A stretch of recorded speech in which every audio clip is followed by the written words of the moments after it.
Tuhan 1:3. Ini wahyu Yesus Kristus yang dikaruniakan Allah kepadanya supaya ditunjukkannya kepada hamba-hambanya apa yang harus segera terjadi. Dan oleh malaikatnya yang diutusnya, dia telah menyatakannya kepada hambanya Yohanes. Yohanes Allah dan tentang kesaksian yang diberikan oleh Yesus Kristus, yaitu segala sesuatu yang telah dilihatnya. Berbahagialah ia yang membacakan dan mereka yang mendengarkan kata-kata nubuat ini dan yang menuruti apa yang ada tertulis di dalamnya, sebab waktunya sudah dekat. Mari kita berdoa. Pada penghujung firman yang Engkau berikan kepada kami orang-orang percaya untuk seluruh umat manusia supaya mendengarkan, dan kitab yang terakhir, kitab yang paling total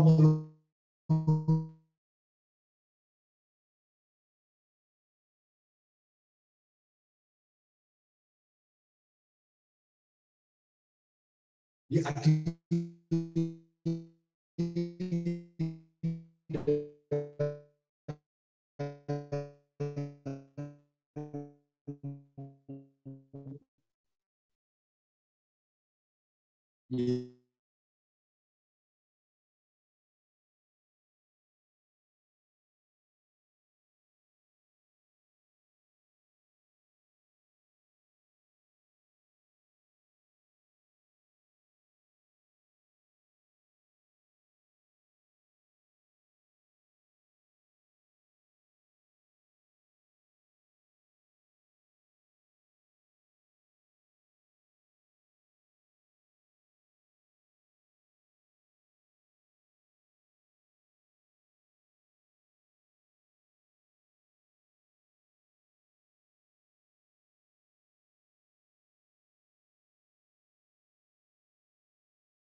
Kita akan membaca Wahyu pasal 22 ya. Ayat 7 dan ayat yang ke-14. Ada 7 kata bahagia di kitab Wahyu dan ada 8 kata bahagia di Matius pasal ke-5. Kita sudah pernah belajar ini. Dan Wahyu ada 7 dan ada perbedaan dari sisi penggenapan hukum Taurat dan kerinduan manusia, dan ini adalah kerinduan Allah. 7 kata berbahagia yang Tuhan jamin kepada orang-orang percaya yang setia sampai akhir. Dan kebahagiaan yang diberikan Tuhan, dianugerahkan Tuhan kepada kita, itu sangat berbeda dengan berbahagia atau bahagia yang dicapai oleh manusia. Nah, kita akan belajar bersama-sama hal ini ya. Wahyu 22 ayat yang ke-7. Sesungguhnya aku datang segera. Berbahagialah orang yang menuruti perkataan-perkataan nubuat kitab ini. Dan ini diulang ya. Ayat yang ke-14 yang terakhir, kata berbahagia yang ke-7. Ya. Ayat yang ke-14. Berbahagialah mereka yang membasuh jubahnya. Mereka akan memperoleh hak atas pohon kehidupan dan masuk melalui pintu-pintu gerbang ke dalam kota yang kudus, Yerusalem, kota baru, kota yang kekal. Dan ini adalah arak-arakan. Dengan apa? Dengan syarat harus membasuh jubah mereka dengan darah Kristus. Dan inilah kebahagiaan, 7 kebahagiaan dalam kitab Wahyu yang berbeda dengan kebahagiaan yang kita lihat, kita terima, yang kita cari di dunia ini. Oke, kita kembali ke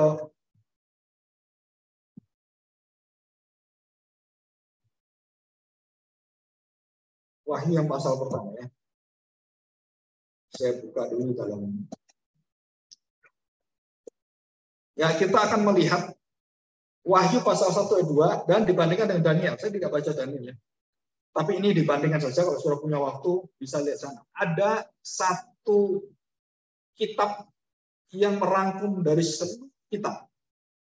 Dan kitab itu adalah kitab yang paling kaya, kitab yang paling banyak menggambarkan dan menggenapi gambaran dari perjanjian lama yang ada. Dari seluruh gambaran yang ada, lambang-lambang dari perjanjian lama, khususnya lambang-lambang nabi-nabi seperti Daniel, Yesaya, dan semuanya menceritakan masa depan, itu adalah lambang-lambangnya, binatang-binatang, waktunya, bagaimana datangnya, peristiwanya, terus apa yang dilakukan oleh bangsa-bangsa yang bukan bangsa Israel yang akan datang dan merampas bangsa Israel, dan itu semuanya menjadi kunci, menjadi satu clue atau menjadi satu ikatan yang membuat kita mengerti apa yang ada dalam kitab Wahyu ini. Ya. Dan semua kuncinya itu dijelaskan dari seluruh isi kitab suci dan isi kitab Wahyu itu adalah ayat 1 sampai ayat yang ketiga. Jadi ini adalah general perikop, general summary, atau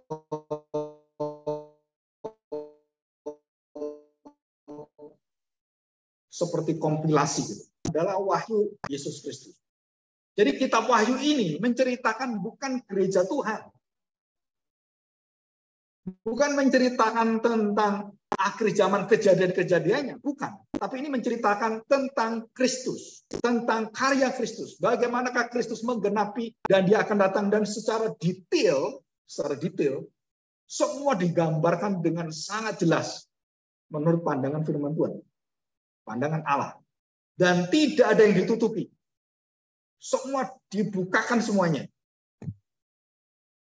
Masalahnya adalah karena ini adalah berbahasa lambang, dan bukan hanya lambangnya, tapi juga berbahasa misteri, tertutup bagi yang tidak mengerti, tertutup gitu ya, bagi yang tidak mengerti. Maka saudara, kita membutuhkan karya anugerah Tuhan untuk mengerti ini. Tuhan Yesus mengatakan pada Matius 13 sampai selanjutnya, bahwa bangsa Israel tidak bisa mengerti kenapa dia datang dan mengapa dia datang, tujuannya apa. Mereka tidak bisa menerima Kristus dan mereka membunuh anak manusia, anak Allah itu. Karena mereka memiliki keinginan yang berbeda apa yang Tuhan inginkan pada mereka dan apa yang mereka inginkan untuk supaya Tuhan berikan pada mereka. Dan itu berbeda jauh. Sehingga apa yang terjadi? Sehingga apa yang Tuhan berikan itu anugerah menjadi penghinaan. Anugerah yang ditolak menjadi penghukuman. Anugerah yang dibuang, yang tidak diterima, itu menjadi satu kemarahan Tuhan. Satu titik di mana Tuhan akan menghukum kita. Ya, kita belajar ini. Jadi Wahyu apokaliptis ini adalah firman yang harus dibukakan. Firman yang membukakan siapa dan siapakah rahasia yang bisa mengerti dari kitab Wahyu ini, dan siapakah yang akan menggambarkan seluruh apa yang akan terjadi di dunia ini. Saudara, semua itu adalah dalam satu nama dan tidak ada nama lain, adalah Yesus Kristus. Jadi kitab Wahyu ini adalah kitab tentang Yesus Kristus. Dari yang sudah berjalan, yang sedang berjalan, dan yang akan terjadi. Dan kemudian hidup yang kekal. Jadi ini masa lalu, sekarang ini sedang terjadi apa, dan masa akan datang, dan terakhir adalah masuk dalam kekekalan selama-lamanya. Jadi satu-satunya jalan kita mengerti kitab Wahyu adalah kita mengerti tentang Kristus. Siapakah Kristus? Nah, saudara, kita akan masuk di dalam gambaran-gambaran yang ada. Nah, saya akan memperlihatkan pada kita. Yesus diperkenalkan dengan dua gambaran. Yang pertama ada gambaran Wahyu Yesus Kristus, itu digambarkan dengan anak domba Allah dan singa Yehuda. Nah, saya di sini tidak membahas tentang singa Yehuda, tetapi 28 kali kitab Wahyu ini mengungkapkan Yesus sebagai anak domba Allah. Kenapa? Karena seluruh konsep dan ayat-ayat dalam kitab Wahyu tentang anak domba Allah itu hampir semuanya itu sudah dicatat dan dinubuatkan dalam perjanjian lama. Dan semua mengacu ke sana. Dari sejak Adam yang binatang dibunuh itu sampai kepada terakhir mereka mempersembahkan anak domba Allah, binatangnya, bukan pengertiannya ya, tapi fisiknya binatang yang menunjuk pada Kristus, dan itu kemudian mengarah semua menuju pada satu penggenapan anak domba Allah. Dan itu dicatat paling banyak mewakili siapakah Kristus sebenarnya adalah anak domba Allah. Dan nanti kita membahas secara khusus anak domba Allah di dalam Wahyu pasal 5 ya, ayat 9 dan selanjutnya. Dan saudara tahu bahwa ayat 1 sampai 3 ini merupakan ringkasan atau total dari gambaran isi, makna, dan tujuan seluruh kitab Wahyu ini. Dan bukan hanya kitab Wahyu, tapi seluruh kitab suci 66 kitab. Jadi ini adalah kitab terakhir, kitab yang harus diperhatikan, dan kitab ini memperingatkan kita tentang satu hal.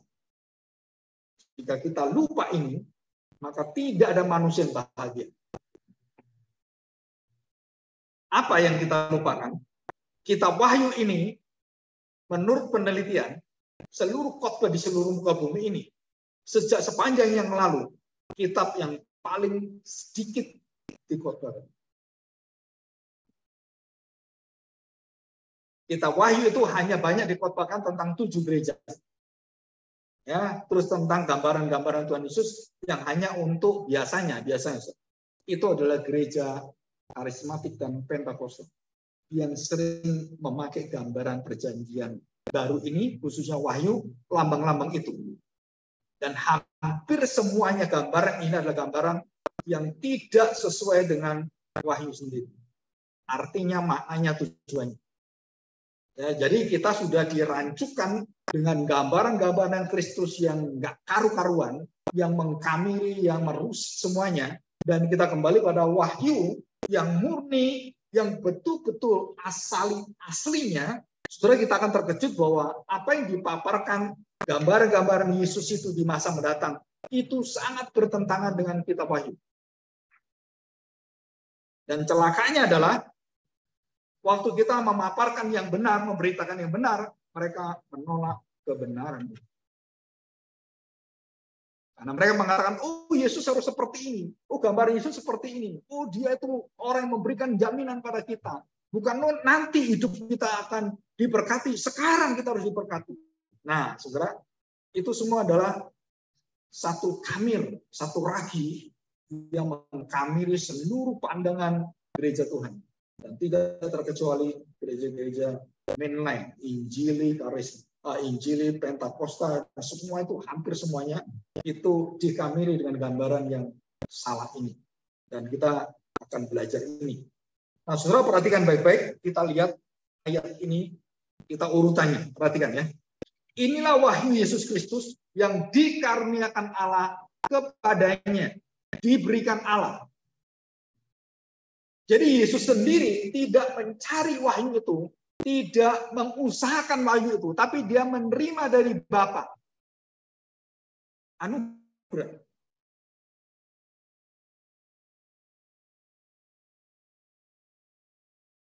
Anugerah itu asal kata perkataannya adalah menerima, anugerah.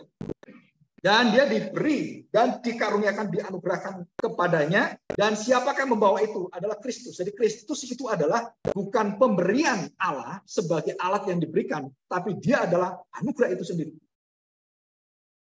Jadi begini, saudara. Kalau ini adalah barang pemberian, saya yang memberi. Ini ya, saya beri kamu ya, barang. Ini Mas, kamu ulang tahun, kamu udah besar, ini tak kasih. Ini Mas. Ini rumah atau apapun gitu dikasih. Nah, saudara perhatikan bahwa waktu saya memberi barang itu bukan saya. Barang ini adalah sesuatu yang saya ciptakan, sesuatu yang saya ambil, sesuatu yang saya beli. Kalau Allah yang Allah buat gitu kan. Nah, terus saya beri kepada kamu. Nih. Saudara, satu-satunya pemberian Allah yang adalah bukan nabi-nabi yang diciptakan, bukan malaikat yang diciptakannya, tapi dia memberikan bukan sesuatu yang ada dari dirinya kemudian diciptakan, bukan. Tapi pemberian ini adalah dirinya sendiri. Apa bedanya?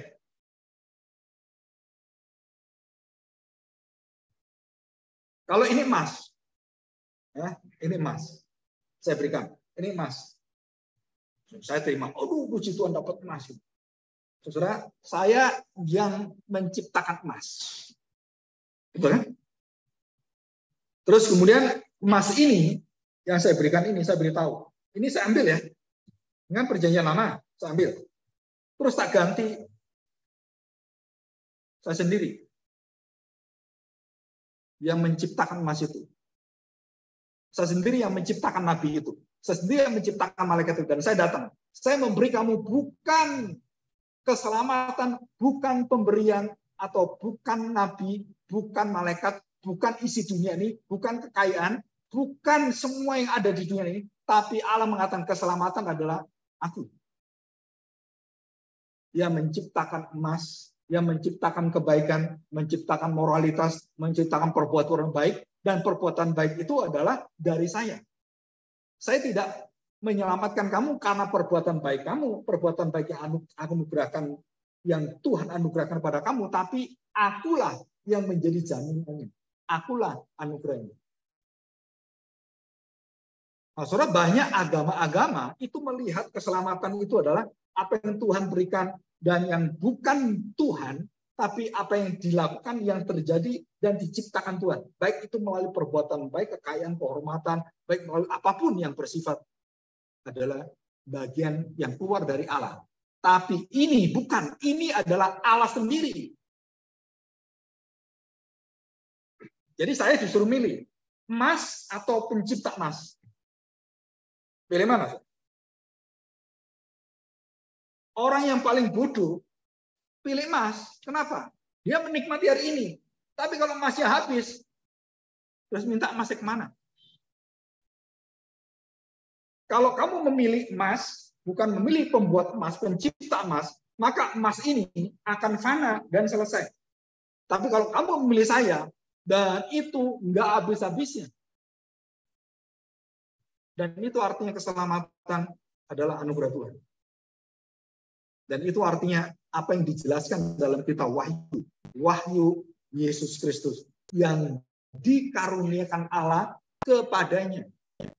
Yang ditunjukkannya, apa yang ditunjukkannya? Nya itu kan Yesus sendiri. Jadi dia memberikan dan ditunjukkannya, dirinya sendiri ditunjukkannya. Ini loh yang aku utus, dan dia yang aku utus, ya aku sendiri, bagian dari diri saya.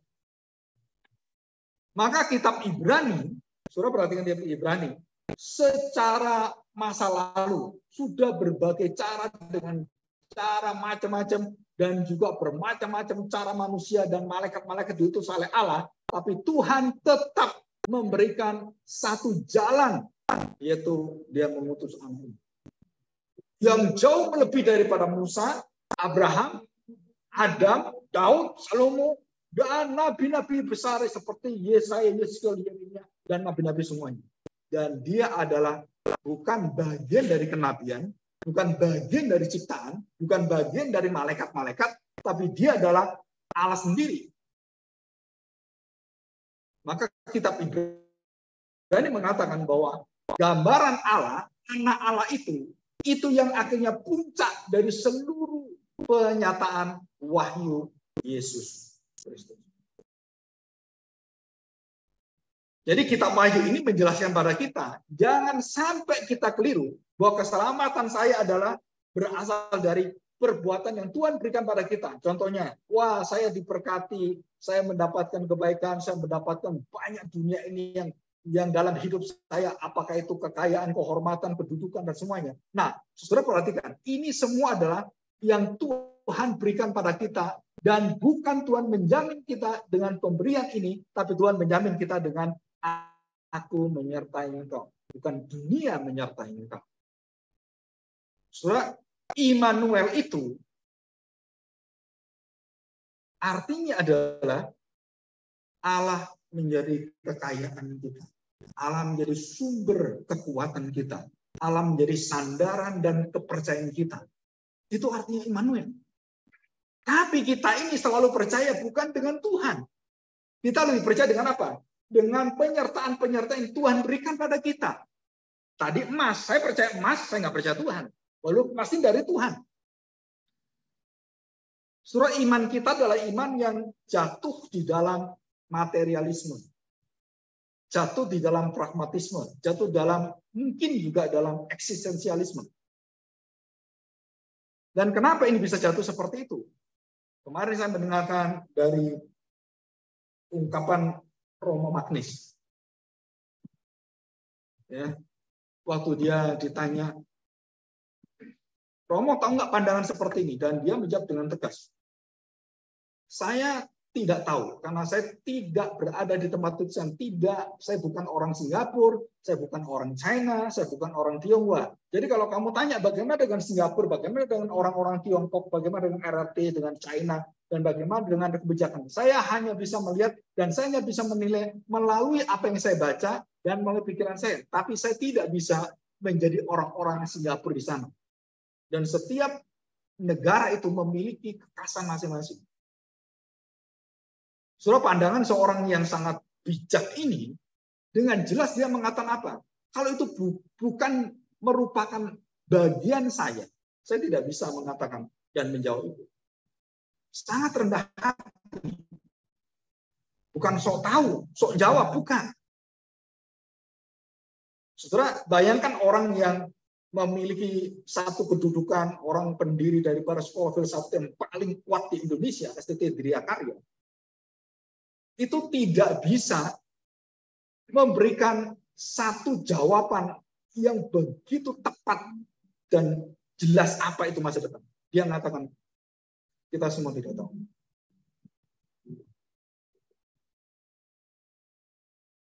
Sehebat orang bijak dari manapun, dari Indonesia, dari siapapun, menulis buku tentang manusia masa mendatang, Yuval itu ya, dan juga buku-buku yang ada, saudara, mereka semua hanya melihat dan menerka. Atau orang mengagungkan orang yang terkaya di dunia yang hanya tidak lebih dari berapa bulan, yang bernama Elon Musk, dan sekarang tidak terkaya, yang menciptakan mobil bisa berjalan sendiri, nggak perlu supir, nggak perlu siapapun, dengan teknologi yang begitu canggih, begitu cerdas, artificial intelligence. Saudara, dan dikatakan di sana, AI itu, artificial intelligence, tidak memiliki pelita Allah, tidak memiliki cahaya Allah, tidak memiliki hati nurani. Jadi maksudnya apa? Tidak memiliki hati nurani, saudara.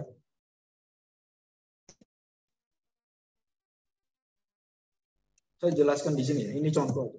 Kalau kendaraan yang kita bawa itu Tesla dan tidak ada supirnya dengan canggih gitu ya, terus kemudian tiba-tiba ada pohon besar runtuh, tiba-tiba ini ada kecelakaan yang tidak terorganisir, tidak terdeteksi oleh program komputer, dan dia harus menghindari pohon ini. Dia menghindari, dia ke kiri banyak orang tua, kira-kira ada rombongan orang tua. Jika ke kanan, ada anak kecil. Dan jika dia rem, maka yang ada di mobilnya itu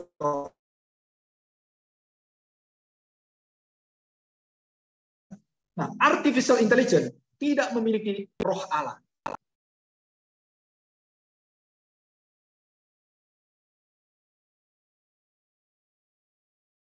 Resiko terkecil menurut kebaikan dan tidak ada. Dan waktu program itu tidak ada, apa yang terjadi? Satu kekacauan. Dia bisa tabrak sini, tabrak sana, mati semua. Dan lebih celaka. Jadi kalau kita lihat, artinya begini, apa yang ditemukan oleh manusia, teknologi yang luar biasa, industri yang luar biasa dulu, itu sekarang akibatnya dunia rusak ini, itu karena abad 18-19 memproduksi begitu banyak industri, dan asapnya 100 tahun kemudian menghancurkan dunia dan menuju kematian. Padahal waktu itu, wah ini teknologi canggih luar biasa. Dan saudara, ini lebih mengerikan adalah artificial intelligence yang tidak memiliki nurani. Dan jika terjadi kecelakaan, jika terjadi sesuatu, tidak punya peri kemanusiaan. Dan semua bisa hancur total dan membunuh manusia. Menghancurkan manusia.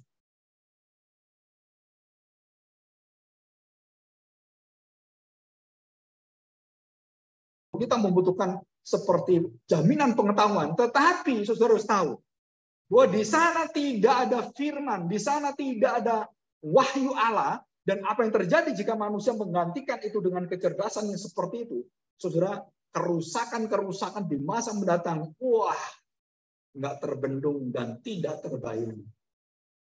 Kebijakan moral manusia.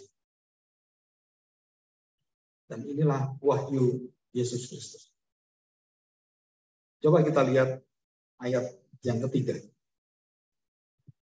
Saya tanya, saudara, apakah saya memiliki suami yang ganteng, bukan cantik ya, cantik di Thailand, suami cantik di Thailand. Kalau saya memiliki istri yang cantik, saya memiliki suami yang ganteng, kaya, seperti Rain. Tahu Rain ya? Yang konglomerat itu, artis.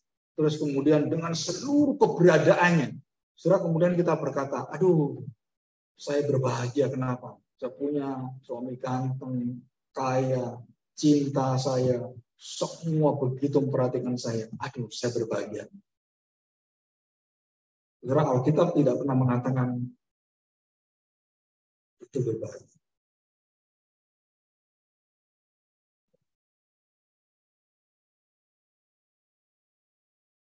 Saya punya anak. Oh, nanti ya kalau kawin, kalau dia perempuan atau dia laki-laki, kamu harus mencari laki-laki seperti ini, dan saudara, semua ukuran-ukuran dunia. Mungkin secara manusia dia teropeni, terhidupi, terjamin, dilengkapi.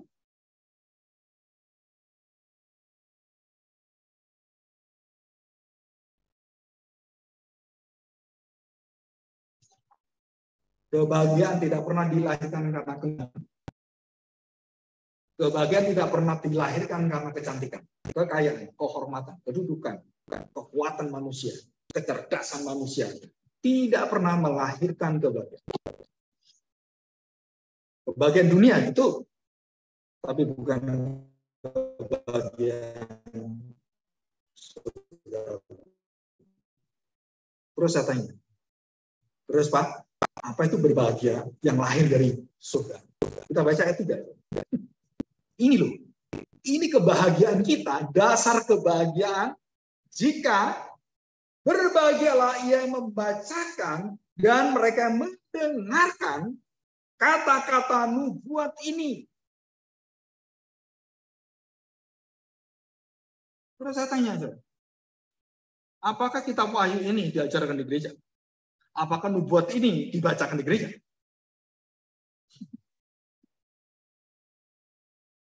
Apakah dikhotbahkan, disampaikan, diberitakan di gereja? Karena kita hampir tidak mendengarkan ada gereja mengkhotbahkan, mengajarkan kitab Wahyu. Betul kan? Atau khususnya lebih kecil lah, Wahyu Yesus Kristus. Ada, saudara.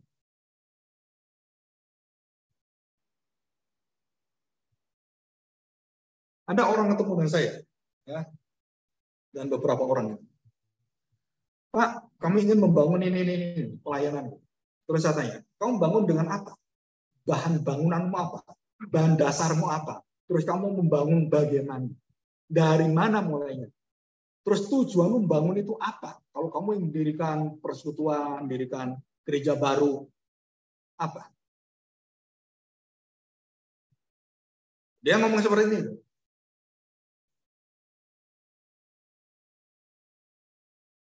Karena saya ngomong dengan buku saya.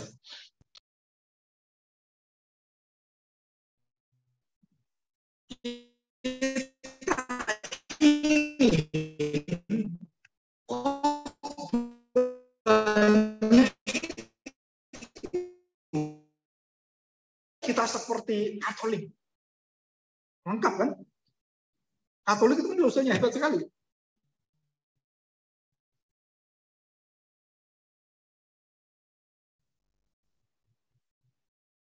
Saudara, kalau bersosial, Katolik Romo-Romo itu jauh lebih diterima di masyarakat. Kenapa? Karena mereka sangat simple dan sangat sederhana. Pendeta-pendetanya karismatik reform, pendeta kaya semua tuh. Terus kamu lihat Romo, dengan masyarakat, mereka hidup bersama. Sampai kapanpun kita nggak bisa membumi seperti mereka. Sampai kapanpun. Walaupun teologi kita benar. Tapi sosial kita rendah sekali.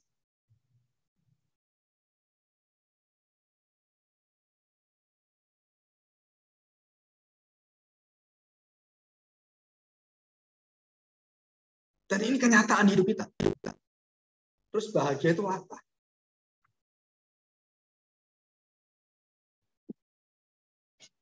Saudara, bahagia itu dalam konsep dunia itu macam, wah pokoknya ya apa ya? Kalau kita lihat di grupnya A6, A7, tahu ya? Terus kemudian grupnya orang-orang R, Sultan R, Raffi Ahmad, Atta Halilintar. Wah, saudara tahu, mereka membangun satu konsep manusia yang bahagia, manusia yang baik, manusia yang diberkati, itu seperti mereka.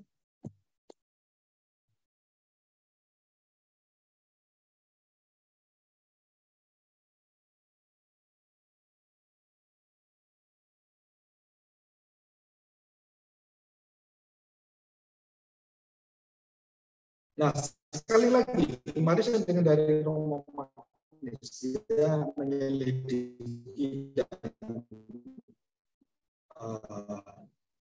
di 10-15% itu sangat. Dan yang kaya itu hanya 5 dan tidak lebih dari 7%, paling banyak 10%. Saudara perhatikan, Indonesia sangat rentan dengan gerakan kerusakan, kehancuran di dalam.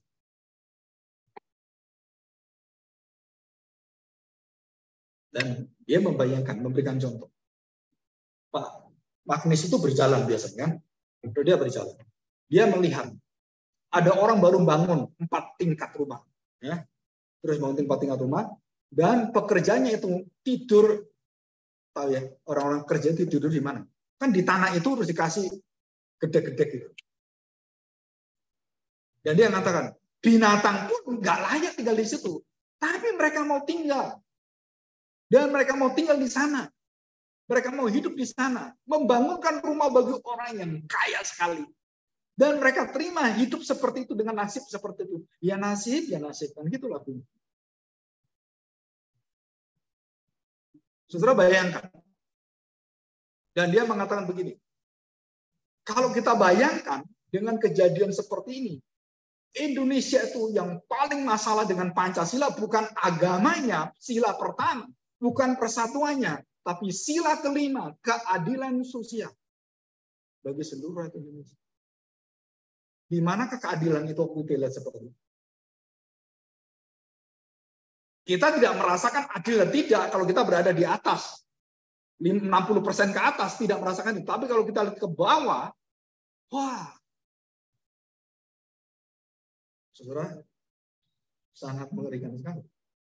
Dan itu menjadi alat pemicu untuk merusak seluruh sistem yang ada. Dan ini, kata Frank Magnis, kita berdoa supaya tidak terjadi. Karena dalam sejarah gereja, dalam sejarah bangsa Indonesia, itu sudah pernah terjadi 98, 65, terus tahun 88, terus 87, 86 terjadi, terus 98 itu terus mau terakhir 2019 yang mau meledak nggak jadi. Saudara, itu semua adalah digerakkan, masyarakat itu digerakkan oleh mereka. dengan pandangan-pandangan agama. Saudara, saya tanya sekarang, kalau sudah seperti itu, saudara, apa yang disebut bahagia yang dipaparkan oleh artis-artis, orang-orang yang luar biasa, saudara, itu akan meracuni pikiran kita dan menjadi nilai yang mengusir nilai firman Tuhan. Dan kita ganti dengan nilai itu dalam hidup kita. Dan disitulah hidupku penuh dengan kekhawatiran, penuh dengan kegelisahan, dan penuh dengan pemberontakan pada Tuhan. Kenapa, saudara? Karena kita tidak mengukur hidup kita dengan firman. Kita mengukur dengan kondisi dunia.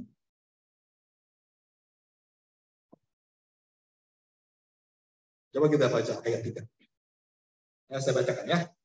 Berbahagialah ia yang membacakan dan mereka mendengarkan kata-kata nubuat ini. Membaca, mendengarkan, dan yang terakhir, menuruti apa yang tertulis di dalamnya sebab waktunya sudah dekat. Jadi apa itu bahagia? Saya tanya, saudara, apa itu bahagia? Membaca, mendengarkan firman. Dan bukan hanya di situ. Taat, turut, setia pada firman. Dan itu loh kebahagiaan yang Tuhan berikan, Tuhan wariskan kepada hidup orang percaya. Apa? Mendengar, membaca, dan ikut apa yang didengar, apa yang dibaca. Dan itulah sumber kebahagiaan. Firman Allah yang kamu ajarkan pada anakmu, yang kamu baca, yang kamu hidupi, dan itu adalah awal dari seluruh kebahagiaan manusia. Jadi di luar itu, saudara, di luar itu, sehebat dan menjamin apapun, kebinasaan, kemalangan di hadapan Allah. Jadi sekarang ini kita nggak boleh berkata kepada anak kita, kamu berbahagialah kalau suamimu itu orang kaya. Nah, saudara, kita menyesatkan anak kita. Kita merusak masa depan hidup orang percaya. Kenapa? Karena konsep bahagia kita ambil dari dunia, bukan dari Alkitab. Coba kita lihat Matius pasal 5. Ya, ini kita ngulang lagi. Matius pasal 5. Ayat yang ketiga. Berbahagialah orang yang miskin di hadapan Allah, karena mereka yang empunya kerajaan surga. Dunia mengajar apa? Berbahagialah orang yang kaya, gitu kan? Ini kan jungkir balik ini. Ayat selanjutnya 4. Berbahagialah orang yang berduka cita, karena mereka akan dihibur. Kalau kita, dunia mengajar apa? Kamu harus senang-senang, kamu harus mengambil semua bagian dunia ini. Nikmatilah dunia ini.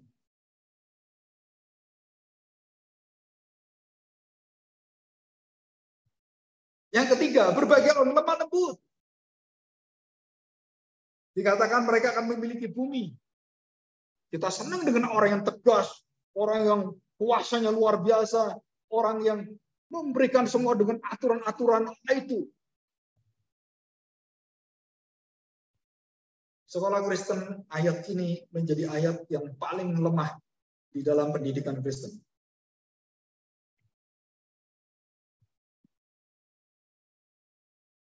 Saudara, ada satu ilustrasi. Ini bukan sesuatu yang menjadi satu ya disclaimer lah. Ya, saudara perhatikan. Kalau orang katakan, kamu nggak boleh telat. Sekolah itu harus disiplin, nggak boleh ada yang telat. Ya, nggak boleh ada yang telat, nggak boleh. Saudara, satu kejadian. Gurunya telat dikunci muridnya. Betul kan? Lu saya kan guru. Ya, nggak bisa. Kan bapaknya aja kalau telat dikunci. Bapak telat sekarang. Takut.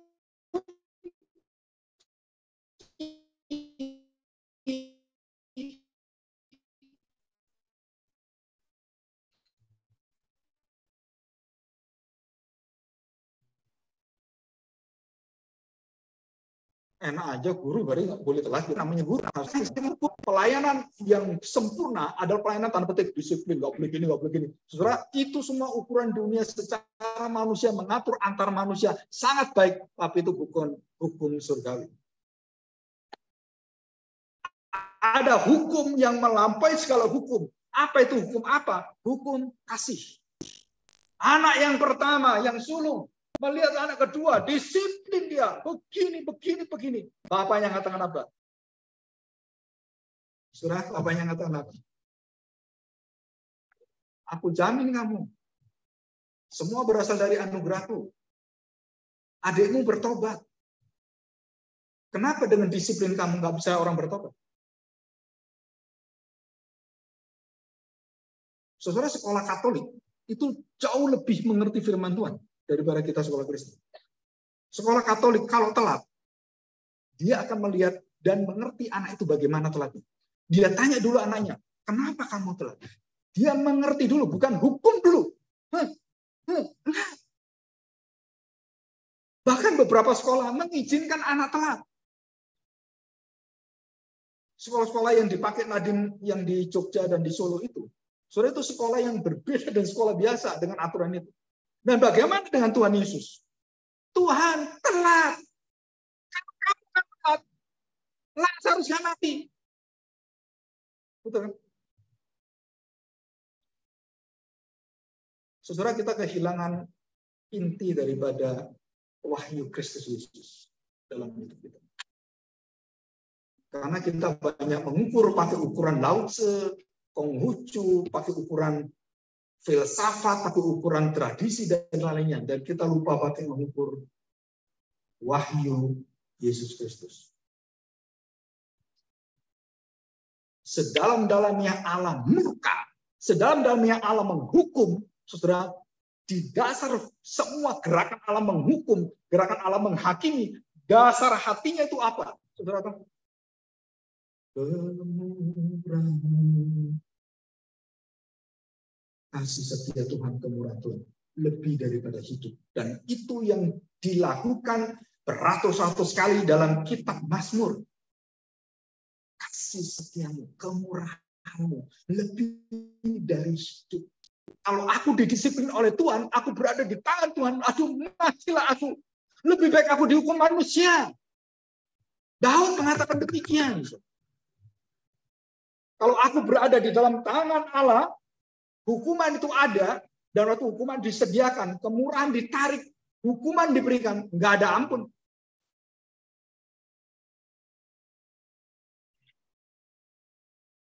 Berbahagialah orang yang lapar dan haus akan kebenaran.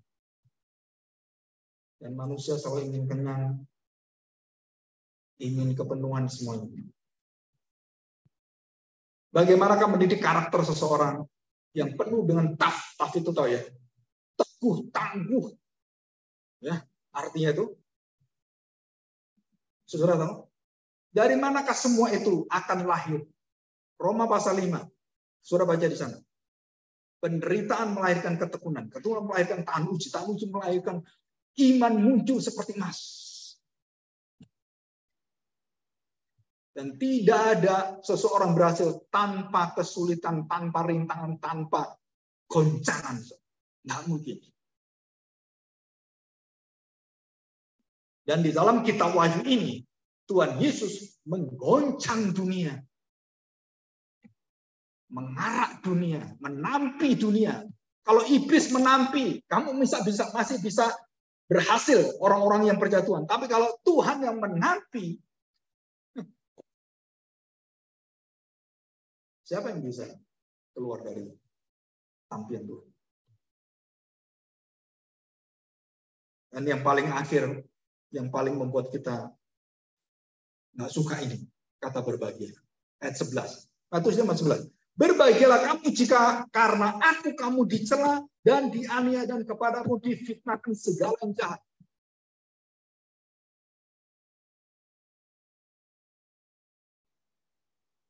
Saudara, orang sebaik apapun, kalau sudah di medsos, pasti dicaci maki. Apapun. Nggak ada orang yang 100% senang dengan kita. Nggak ada. Dan karena, anggap ya, ini di Korea dan di Jepang dan beberapa tempat yang lain. Beberapa anak perempuan bunuh diri.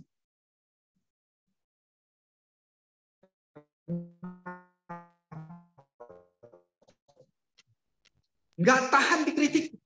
Nggak tahan dicaci maki. Diulik. Jadi waktu dia membuat konten, orang seneng gini-gini, terus ada yang ya namanya orang yang cemburu banyak kan.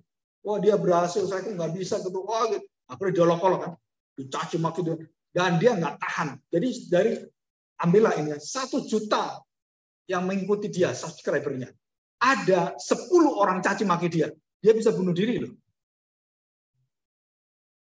Bayangkan, so. Begitu kecil bagian itu bisa membunuh anak itu. Kenapa? Karena dia tidak terbiasa mendapatkan kritikan, mendapatkan cacian, dan lemah, tidak teguh, dan rontok, runtuh. Karena apa? Saudara, karena rapuh. Saudara.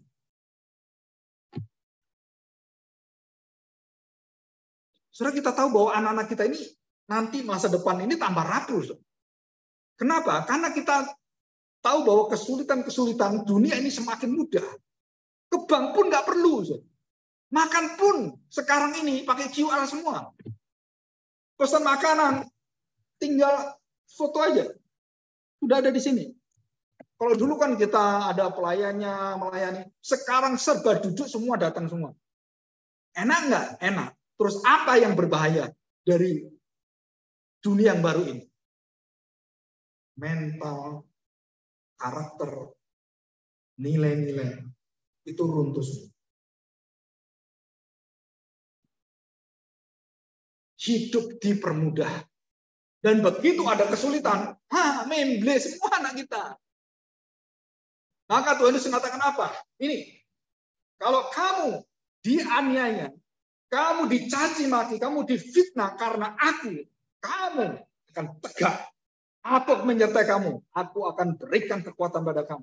Dan itu janji Tuhan. Saudara, dalam kitab Wahyu ini, 7 gereja, hanya 2 gereja yang memiliki kekuatan. Apa itu gereja apa? Smyrna dan Philadelphia. Kemana Smyrna kenapa? Dan Philadelphia kenapa? Saudara, karena yang satu, yang Philadelphia dan Smyrna, yang satu mengandalkan firman, mendengarkan, membaca, menurutinya. Dan yang Philadelphia taat sampai mati. 5 gereja yang lain runtuh. 5 gereja ini meniru dunia Efesus. Wah, mencari orang-orang yang top. Pendeta Petrus, Yohanes. Wah, ini rasul-rasul, pendeta-pendeta luar biasa. Saya ingin mendengarkan pendeta ini. Saudara, runtuh semuanya dan hancur semua. Karena mereka tidak mencari wahyu Yesus Kristus. Dan kita harus menanamkan bahagia ini kepada anak kita. Kalau ini tidak ada, saudara-saudara sedang merelakan anak kita hancur dengan kebahagiaan dunia. Dan inilah wahyu Yesus Kristus. Dikatakan Wahyu pasal 1 ayat yang ketiga. Saudara, dikatakan kalimat terakhir, sebab semuanya sudah dekat. Apa arti kata dekat dalam kitab Wahyu? Ada 4 dimensi kata dekat dalam kitab Wahyu. Yang pertama, dalam dimensi kekekalan Allah, tidak ada waktu menunggu.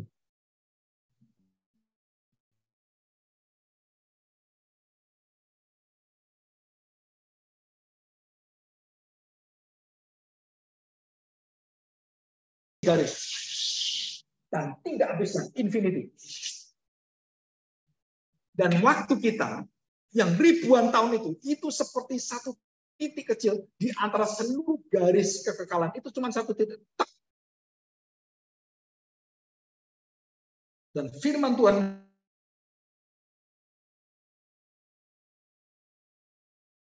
wow.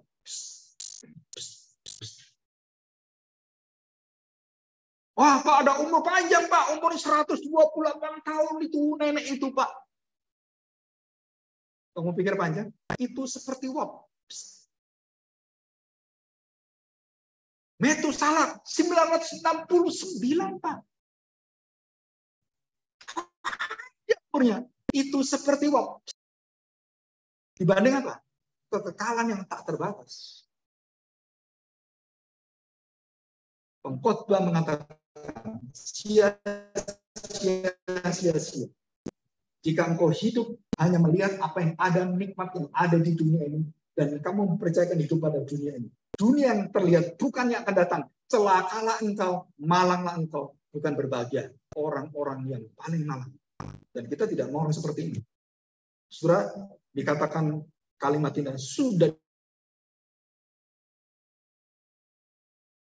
kekal, tidak ada waktu yang terlalu lama dan terlalu cepat. Bagi Allah semua tepat saat. Yang kedua, dalam konsep hidup manusia ada 3 dimensi. Yang pertama adalah kapankah dekat? Dekat itu adalah kematianmu. Waktumu. Paling dekat waktumu. Wah Pak, kan belum apa-apa ini. Wah, tiba-tiba besok mati. Belum apa-apa kamu besok mati. Ada orang yang senang-senang, masuk muda, umur masih panjang. Oh, sepanjang apa? Jalan kenangan. Pak, kemarin dia baru ngomong dengan saya, pagi ini mati. Sudah dekat. Sedekat apa, saudara? Sedekat umur kita. Sedekat apa? Sedekat malapetaka yang menimpa kita. Sedekat apa? Sedekat penyakit datangi kita. Sedekat apa? Sedekat waktu Tuhan tetapkan bagi kita. Dan sedekat apa yang ketiga?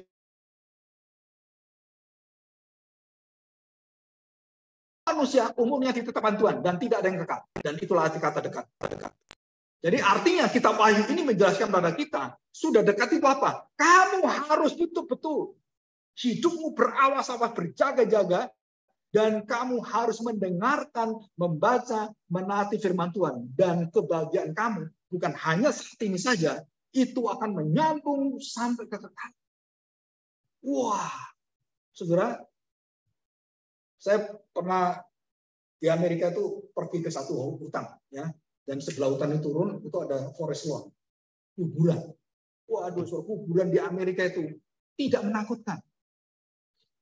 Seperti kita kan, serem gitu kan, rasanya.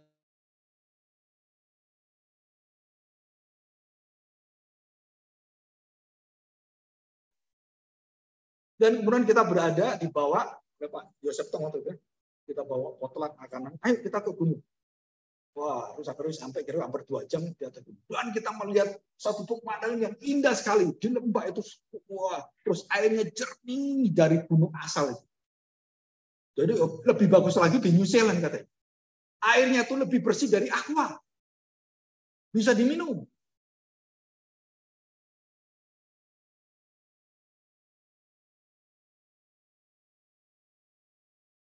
Apa di sana?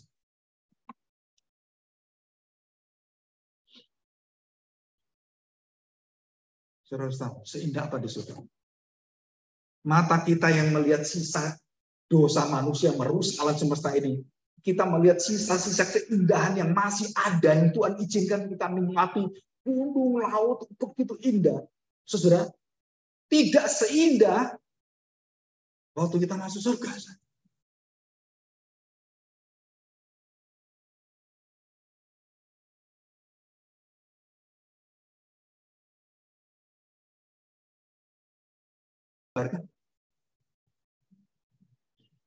Dan rumah kita nanti seperti apa?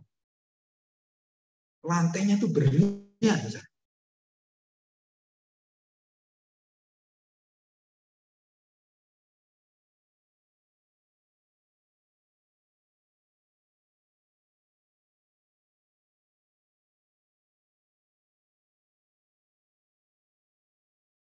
Wah, saudara. Dan ada 4 hal di surga. Orang bahagia itu akan tidak memiliki ini. Saudara tahu? Perpisahan. Pergabungan. Sakit penyakit. Dan kegagalan.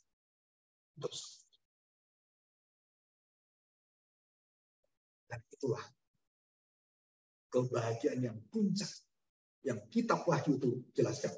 Dan bagaimana kita mendapatkan ini? Dari wahyu Yesus Kristus. Membaca, mendengarkan, dan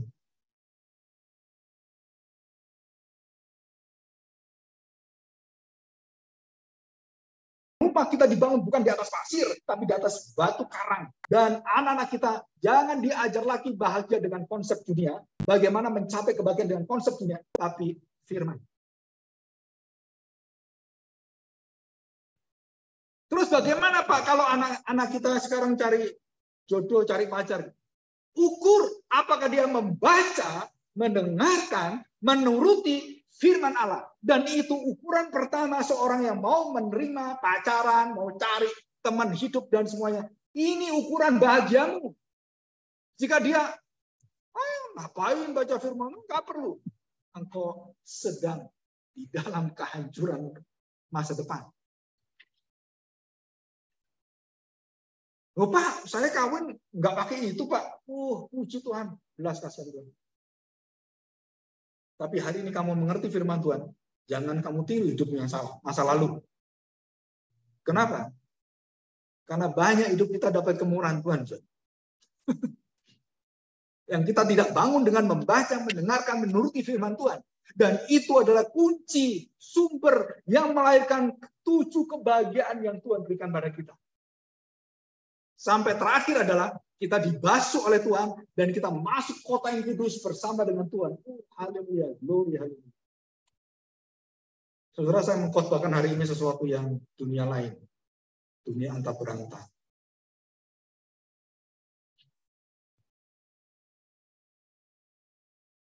Saudara, kita semua sedang memasuki dalam dunia spiritual surga. Jadi yang saya jelaskan ini tidak mungkin bisa dimengerti kalau saudara belum lahir.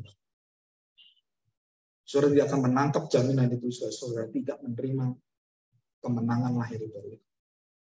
Dan bukan hanya itu, saudara. Mulai sekarang saudara harus berubah. Orientasi hidup kita harus berubah.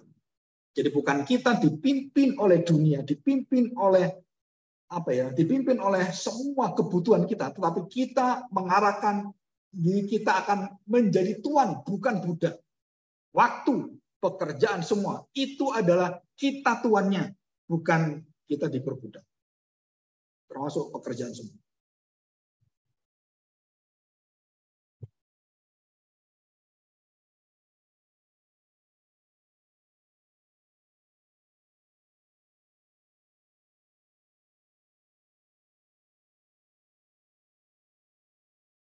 Di atas resiko hidup kita, itu semakin sulit kita mendengarkan Tuhan. Karena kita semakin jauh, kita semakin sulit dengan firman Tuhan. Kita semakin sulit untuk berbalik kepada Tuhan. Walaupun sekali lagi, kemurahan Tuhan tersedia bagi kita. Itu semua anugerah Tuhan. Tapi kita bertanggung jawab